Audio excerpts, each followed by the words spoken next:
Hello and welcome back. This is lesson 5 in unit 4. Today we're going to be talking about percent composition. So yesterday we talked about molar mass, and we're going to use that concept today and build on it a little bit. So the way I showed you yesterday or in the last video really comes in handy when we're talking about percent composition today. So again, that's what we're doing today, percent composition. And so this is something you kind of already know. Maybe you don't know it by this name, you do kind of know this. So if you think about nutrition facts or even a quiz grade, we're talking about the percentages of something. So let's just say you got a 23 out of 25 on a quiz. What's your grade? How do you know what you got? And so, or what does that quiz grade tell you? So you know that this bottom number is the total number of points your quiz was out of. And the 23 is the points you received. So we could even really say it as this is the part and this is the whole. When you do 23 divided by 25, you get a decimal, and you don't get a decimal in a test. You, in your head, multiply it by 100. So 23 over 25, you get 0.90 on your calculator, or 0.9. Times by 100, you got that 90% on your quiz grade. So that's percent composition. That's it. So percent composition takes a closer look at the molar mass of a compound. So molar mass just says, hey, this compound weighs this much. But percent composition says, okay, well, let's say about 50% comes from this compound, this element, 25% comes from this element, and stuff like that. And so this formula is on the back of your reference table, table 2. And so here is a lovely screenshot from your best friend, the reference table. And it says percent composition by mass is the mass of the part over the mass of the whole. So I kind of alluded to this in the last video. So maybe you picked up on it, maybe you didn't, but you will see how it all kind of comes together today. So I'm going to walk you through a few examples, but what we're going to do is determine the molar mass of the compound, and then determine the molar mass of each element, and then just do part over whole times 100.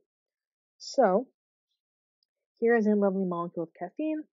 Calculate the percent composition for each element in this compound.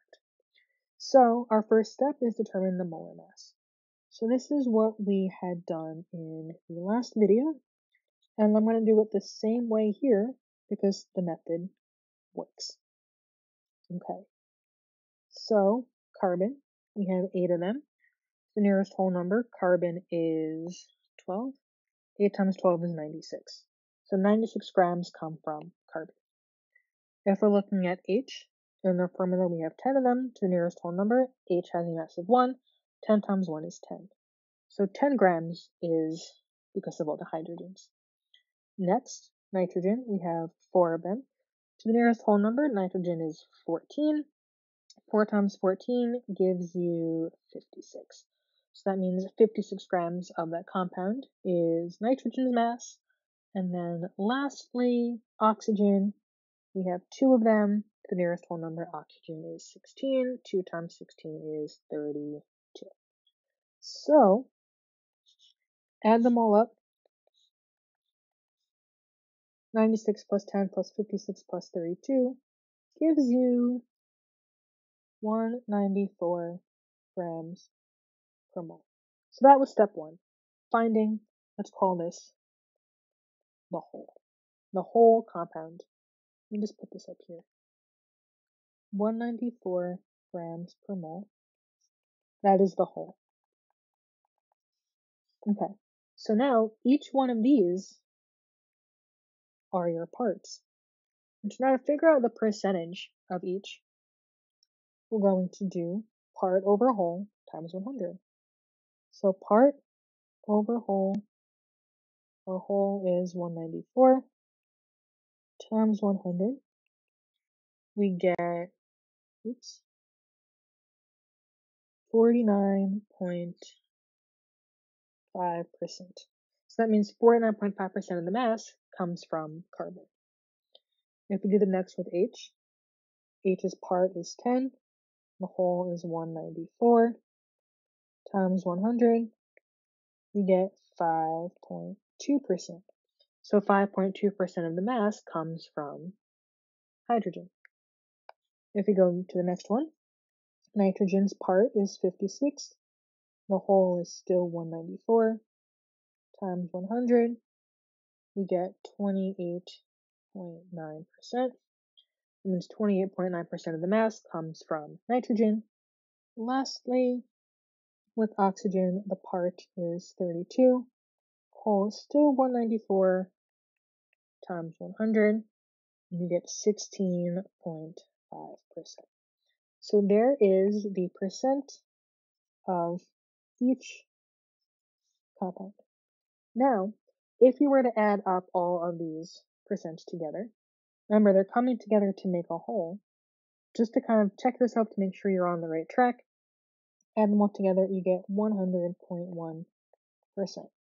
Now, if you get anything really between 99 and 101, that is good. If you're off, that just means you rounded a little bit differently.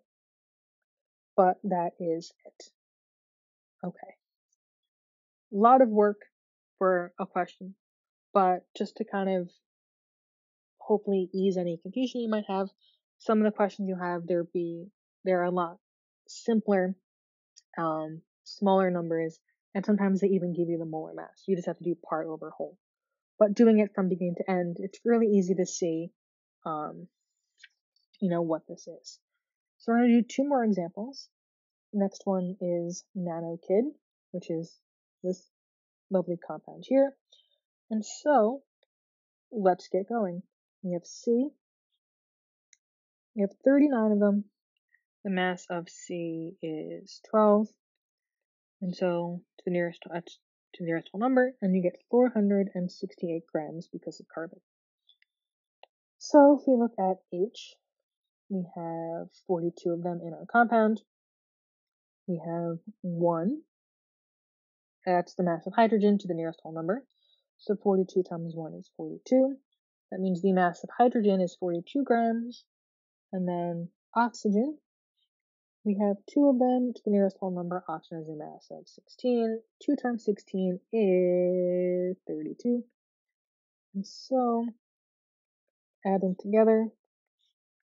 We get 468 plus 42 plus 32 gives you 542 grams per mole. Again, that is your whole. Now, we got to calculate the percent composition for each one of these elements. So we have 3 more calculations to do. So if we look at carbon, the part of carbon is 468. The whole is 542 times 100. You get 86.3%. So that means 86.3% of the mass is because of carbon. If we look at hydrogen, hydrogen's part is 42. The whole is still 542 times 100. We get 7.7%. So 7.7% of the compound's mass is hydrogen's. Lastly, with oxygen, the part is 32. The whole is still 542 times 100. You get 5.9%. So those are your percentages right there. If you wanted to take that extra step and just double check yourself to make sure you did that correctly, add them all up, and it's 99.9%. Again, it's not technically perfectly 100, that's just due to rounding. If you're getting something way off, if you add them all together and it comes out to like 75%, then something's obviously not quite right. So that's a good way to check yourself. Okay, the last question we're going to go through together is the percent composition by mass of each element in a molecule of capsaicin. That is the molecule that is responsible for making peppers spicy. Exciting. Okay, so Again, we're going to do it the same way we did all the other ones. Go ahead and try this one. What is the percent comp for each element by mass? Okay, so you're probably eagerly waiting to check your answer, or you probably got it right already, or know that. But the explanation is this. We have 18 carbons in our formula. Mass of the nearest whole number is 12. 18 times 12 is 216. Okay, now we have hydrogen. Hydrogen we have in the formula, we have 27 of them. Mass of the nearest whole number is 1. 27 times 1 is 27. Nitrogen, we have 1 of them in our formula, and the mass of the nearest whole number is 14. 14 times 1 is 14. Hydrogen, I didn't do it. Oxygen, we have 3 of those. Mass of the nearest whole number is 16. 3 times 16 is 48. So we are not done. We have to add them together. What we did, we calculated the mass of each part. But to find the mass of the whole, you have to add them up all together. So 216 plus 27 plus 14 plus 48 gives you 305 grams per mole. Okay, so all of that was a lot of effort. Not done. We have 4 more equations to do, but that was the whole we just found. So looking part by part, carbon, its part is 216, the whole is 305 times 100, because remember that's part of the formula. A common mistake people do is forget the times 100. So you get 70.8%. That means 70.8% of the mass is carbons. Next, hydrogen, we have the part is 27, the whole is still 305 times 100. 27 divided by 305 times 100 gives you 8.9%.